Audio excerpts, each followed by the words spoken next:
iyadoo saddexdii maalin u dambeysay inta badan wadooyinka waaweyn ee caasimadda ciidamada dowladda ay ku jareen dhagaxaan gaadiid ka qaada dadweynaha noocyadooda kala duwan ahaana kuwaan isku gudbi karin oo dhanka kale uusan aadi karin siday ahayd isbuuc ka hor dadka shacabka ay ku nool caasimadda iyo darawallada kaxeeya gaadiidka bi'alka ay qaada dadweynaha ay cabasho ka qabeen arrinta ayaa maanta askari ka tirsan ciidanka canshuuraha qaada ee magacooda loo soo gaabiyay minishiibiyo waxa uu dil degmada waaberi ugu geystay wiil dhalinyaro ah ka uu kaxeynayay mootobajaaj dilka ayaa ka dhacay inta u dhaxaysa buunda koowaad iyo buunda labaad gaar ahaan baarahay dhaafin waxaana goobta ka baxsaday askarigii dilka geystay iyo askartii kale ee la shaqaynaysay askarigii dilka geystay iyo wadahan mootobajaaj ee geeriyooday ayaa waxaa la sheegay in muran soo kala dhex galay kadibna askariga uu rasaas ku furay wiilkan taana ay sababtay geerida mid ka mid ah darawallada kaxeeya gaadiidka oo goobtana joogay markay dhicisay dhacdadan ayaa sidan bindeyga waxay qabteen yar mootola oo meydkiisa meesha yaalo aniga durbadiiba meesha ayaa gaaray waxaa dhalinyaro meesha joogta ayaa weydiiyey waxaana jireen qoladani canshuurta ee milishiibiyada waxuuna wada qof maamaha waayeel ah iyo alaab ay weli waxaana la ii sheegay qolada canshuurta inay isku dhaceen canshuur marka isku qabsadeen xabad afka u geliyey meesha markaa tagana yarkii asoo nafta ka socotaa u tagay oo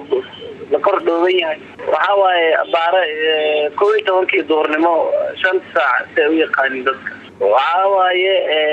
daadiis waxaa 20 ilaa 21 meelahaas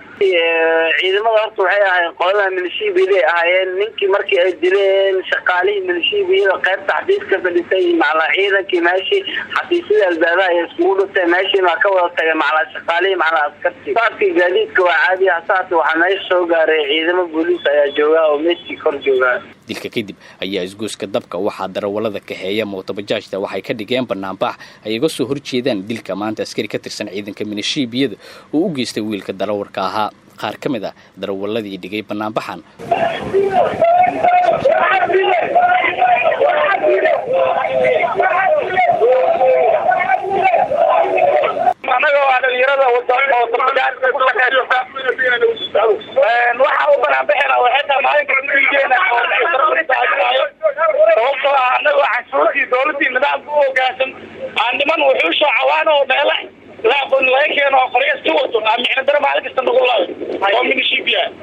marka hadda aan kula hadlayo waxay wiil mootoona darawala oo sharcigiisa wixii u dhameystirayay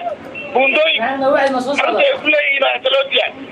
war waxaan ka codsanaynaa maamul meeshan ma jiro maalin kasta meesha laga dili lahaa waxaan diyaar u nahay hamrina wada laana sababtoo ah mootoole oo maskiina oo wadooyinka magaalada ay ka wada xiran yihiin oo maxalla maalmeed lagu adkeeyay inaan raacsano oo wadooyinka meel walba laga xiro haddana dibna loogu daro annagaan waraaqeen iyo waxayna wadana oo hoggaansan shacabka waxaan ka banaanbaxaynaa daliilkan bilaa micno darada ayna lagu geeyo meel walba aan taaganahay askari booliis ah ahaado askari military ah ahaado nabad sugid ah ahaado military ah ahaado daliil bilaa micno darada loo geystaa waxaan ka banaanbaxaynaa maanta anagoo wadooyinka ay xiran yihiin nolol adag ku shaqeyno biiladana laga rabo dhibaato fara badan ku jirno weli waa canshuurtii diyaar u ah inaan jarano in istaag hadina loo istaagi maagitaanka ama maagno inaan istaagno haddii xabadna lagu dhufaana la dilaayo waxaan go'aansanay maanta wixii ka dambeeya inaan hal mar wada dhimano ama inaan hal mar wada noolaano maanta wixii ka dambeeya gudoomiye Yuriso waxa uu sheegaynaa hadduusi diyaar u ahayn inuu la saxaltamo shacabka anagoo mootoolaha waxaan diyaar u nahay inaan diidno wixii canshuuraha wixina laga qaaday inaan bixino diyaar u nahay bismillahir rahmanir rahiim waxaan rabaa halkan inaan si adag ku cambaareeyo falkii waxasnimada ahaa oo sarkaal ka tirsan ciidanka ilaalinta deegaanka Soomaaliyeed uu u geystay darawal waday bajaaj runtii arrintan waa arrin aad iyo aad looga naxo shakhsiga dhibkan geystayna waa Maxamed Deeq Cabdi Aadan oo aan hay'adaha amniga amarnay in la soo qabto sida ugu dhaqsiyaha badan isla markaana muxuu ahaa sharciga la horkeeno la hormarsiiyo ma aqbali karno mana u dulqaadan karno dhalinyaradeenii bajaajka waday in muxuu ahaa macna darro ah loo dilo si kasta oo qofkaas bajaajka wado looga rabo wixii khidmada ahaa si kasta oo howlihii dawladda la rabo inay ku socdaan haddana ma u dulqaadan karno mana yeelino mana aqbalayno in muxuu ahaa dhalinyaradeenii si macna darro ah lagu dilo qofkaasna waxaan rabnaa inaan idin cadeyno bulshada Soomaaliyeed meel kasta joogtaan in la soo qaban doono lana marsiin doono sharci isagana waxaan ka codsanaynaa inuu sida ugu dhaqsiyaha badan u hor yimaado muxuu ahaa hay-adaha amniga si tallaabada ugu adag ugu habboon looga qaado. Fariix Xuseen waad mahadsan tahay. Kalfadhiga shanaad ee golaha aqalka sare oo dib uga dhacay furitaankii golaha shacabka ee maalintii Arbacada ee la soo dhaafay khilaaf labada gole ka dhex jira awgi ayaa maanta la furaya iyadoona ay socoto xilliganba munaasabada lagu furayo kalfadhiga shanaad ee golaha aqalka sare ee baarlamaanka Soomaaliya. waxaa munaasabada xilligan socota ka qayb galaya gudoomiyaha golaha aqalka sare Cabdi Xaashi Cabdullaahi iyo ku-xigeenadiisa Ra'iisul Wasaare Xasan Cali Khayre, gudoomiyaasha baarlamaanada qaar ee maamul goboleedyada dalka ka jira, gudoomiyaha gobolka Banaadir, xubno ka tirsan golaha wasiirada iyo sidoo kale mas'uuliyiin kale. waxaana munaasabada ay tahay mid lagu furayo kalfadhiga shanaad ee golaha aqalka sare ee baarlamaanka Soomaaliya. xusid waxaa mudan si lamid ah sidii markii golaha shacabka kalfadhigooda la furayay xubnaha golaha aqalka sare aysan uga qayb galin, ma jiro mas'uul ka tirsan golaha shacabka oo ka muuqanaya xarunta xilligan ay ka soconaysa munaasabada golaha aqalka sare ee baarlamaanka Soomaaliya. marka dhanka kale markaan eegno maanta waxaa baaqday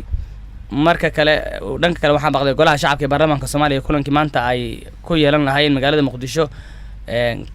kulamada golaha shacabka waa markii labaad ee baaqdo kalfadhiga shanaad sidii loo furay sabtidii ayaan ogeyn inuu baaqday. saakana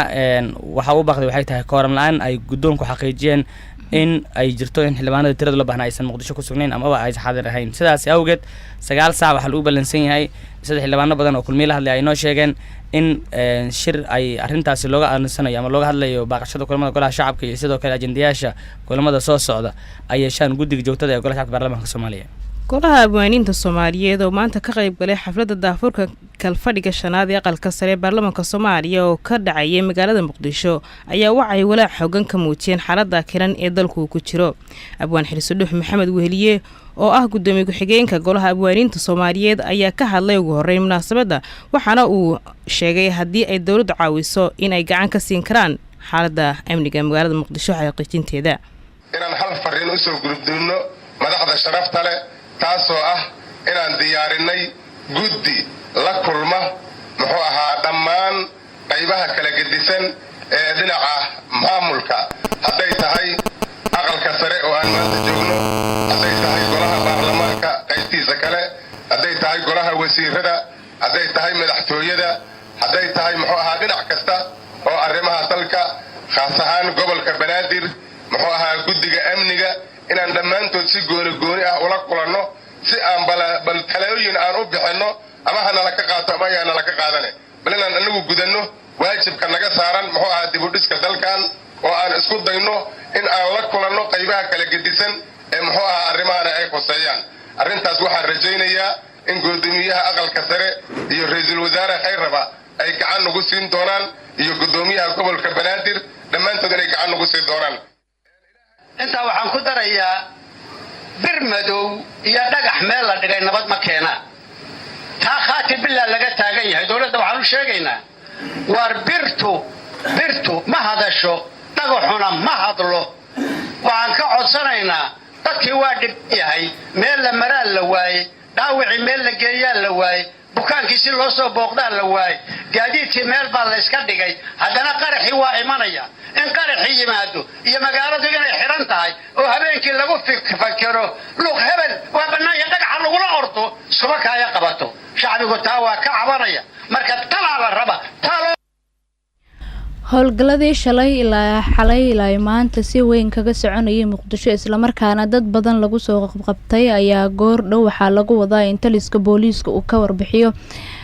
qaabka howlgalka u socdo, dadka lagu soo qabqabtay iyo guud ahaan saameynta uu ku yeelanayo adeegyada bulshada. wariyaasha ayaa goor dhow looga yeeray xarunta taliska booliiska, waxaana la filayaa in saraakiisha ammaanku la hadlaan warbaahinta. faahfaahinno dheeraada ayaa laga helayaa howlgal la sheegay in uu Mareykanku qayb ka yahay oo ka socda gobolka Shabeellada Hoose. ciidamada kumaandooska Soomaaliya oo kaashanaya kuwa cadaan ah ayaa howlgal qorsheysan oo waa berigii hore ee saaka ilaa ay hadda socda waxa ay ka fulinayaan deegaanada Sabiid, Janaale iyo tuulooyin hoostaga deegaanadaas oo ay maamulaan Al-Shabaab. howlgalkan ayaa yimid kadib markii ay ciidanka danab lug ku galeen deegaanadaas oo Sabiid iyo Janaale ay ka mid yihiin, waxaana kadib uu isku hor imaad dhexmaray ciidankii danab ka tirsanaa ee lugta ku galay deegaanadaas iyo Al-Shabaab. dagaalkan oo weli meelaha qaar ku dhexmaraya ciidanka danab iyo Al-Shabaab ayaa waxaa sidoo kale qayb ka soo noqday howlgalkan diyaaradaha wax duqeeya iyaga oo beegsanaya fariisimaha ay Al-Shabaab leeyihiin. ilo dadka deegaanka ah ayaa inoo xaqiijiyey in ay arkayaan diyaarado dagaal oo joog hoose ku duulaya kuwaasi oo iyaguna howlgalka ka qayb qaadanaya. dhinaca kale warar aan helayno ayaa sheegaya in uu barakac ka socdo deegaanada ay howlgalladu ka socdaan kuwaasi oo ay sameynayaan dadka deegaanadaas si aysan waxyeello ugu soo gaarin howlgallada. deegaanka Mareeri ayaa ka mid ah deegaanada laga dareemayo qulqulka shacabka ka soo barakacaya goobaha ay howlgalladu ka socdaan. waxaanse weli la ogaan karin jiritaanka khasaare ka dhashay howlgalkan oo shacab iyo labada dhinacba soo kala gaaray maadaama ay weli socdaan howlgalladaas oo ah kuwo culus iyadoona meelaha qaar la soo sheegayo in ay gacanta ku hayaan ciidanka danab.